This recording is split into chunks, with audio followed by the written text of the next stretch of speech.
Para referirnos a las crecientes de los ríos, estamos en comunicación con el ingeniero Juan Borús del Instituto Nacional del Agua. Muchísimas gracias nuevamente por estar con nosotros. ¿Qué tal, Evangelina? Buenas noches, un gusto. Muchas gracias. Bueno, está cambiando el panorama ahora sí para el río Paraná con estas noticias que llegan desde el sur de Brasil. Ya ha terminado la crecida en el Iguazú, digamos, la crecida en el Iguazú ya alcanzó el caudal importante que tuvo y que llamó la atención por el efecto en cataratas. Ya está disminuyendo ese caudal claramente, al tiempo de que Itaipú, como muestra bien el informe, como dijeron bien recién, está operando de tal manera de reducir la descarga, su descarga de tal manera de que en el punto trifinio, en el punto de encuentro del río Paraná con el río Iguazú, se mantenga acotado y de allí para abajo pase lo que muestra el informe de Yacyretá, que es también un caudal es significativo, sin ninguna duda, es importante, entre 35.000 y 40.000. La afluencia, la descarga va a ser del orden de 35.000.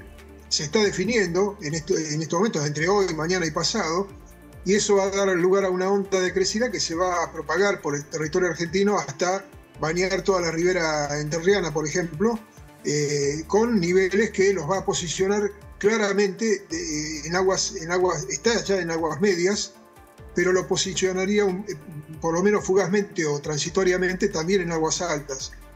¿Qué son aguas altas? Aguas altas es por encima del nivel, del orden de los... cercano a los 4 metros, pongámosle.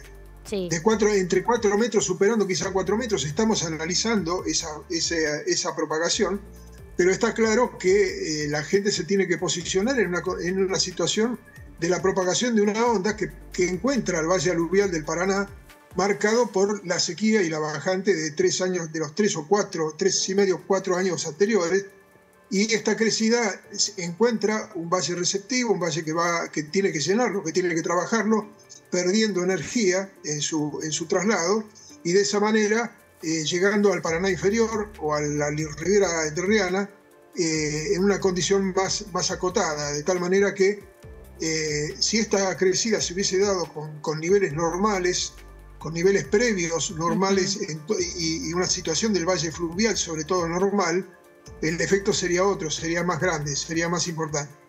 Claro, estamos hablando entonces de no llegar a niveles ni siquiera de alerta para la ribera entrerriana.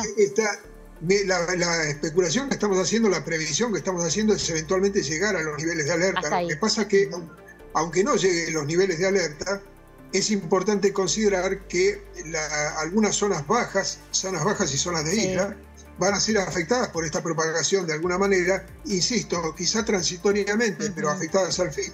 Bueno, y cada hacendado de isla, cada ganadero de isla tendrá que ver cómo asume este riesgo, cómo mueve la hacienda de tal manera de asegurarse el menor impacto posible. Ahora en unos instantes nos vamos a ocupar exactamente de ese tema con quienes están atravesando esa situación, pero ustedes le advierten entonces, por ejemplo, quienes tienen ganado en las islas, ¿esto se va a ver afectado? Sí.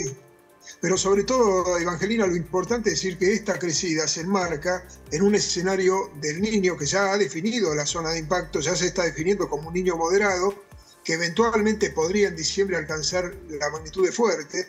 Por lo tanto, hay que ir siguiendo muy el corto plazo, el pronóstico meteorológico, y analizar bien las tendencias, especialmente sobre cómo el valle fluvial del Paraná, en territorio argentino, se va comportando frente al avance de la onda.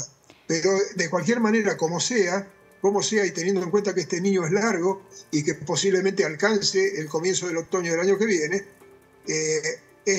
la gente que le impacta realmente las aguas altas tiene que estar muy atento a la información, actualizarla permanentemente para poder tomar decisiones adecuadas. Por otra parte, está vigente una alerta por sudestada. Si puede explicar qué significa esto y cómo puede impactar en la provincia de Entre Ríos una sudestada. Sí, el estuario del Río de la Plata está sumamente activo. Tengamos una idea que habitualmente en el pasado, 20, 30 años atrás, era habitual tener crecidas del estuario aproximadamente entre 8 y 12 crecidas por año. Esta crecida de ahora va a ser la número casi 40 en lo que va de este año. Hubo algunos años como el 2021, si no me equivoco, que fueron 53 en un año, más de una por semana. Es decir, está sumamente activo. Hoy estamos esperando para esta hora, aproximadamente, para dentro de media hora, un pico de una crecida del estuario ya significativa, más que ordinaria.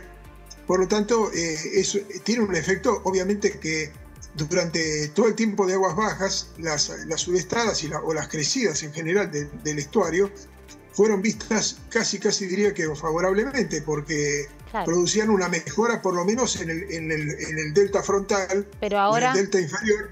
Pero ahora tiene su complicación en toda la ribera bonaerense, y también complica, por ejemplo, a la altura de Villa Paranacito. Es importante porque Villa Paranacito está sometida a los efectos tanto de la crecida del Uruguay, que todavía se mantiene alta, a lo que se suma un efecto de sudestada. Por lo tanto, es probable que Paranacito se mantenga por encima del nivel de desborde de 2,30 m varios días. ¿Y Gualeguaychú también? ¿Esto afecta a Gualeguaychú?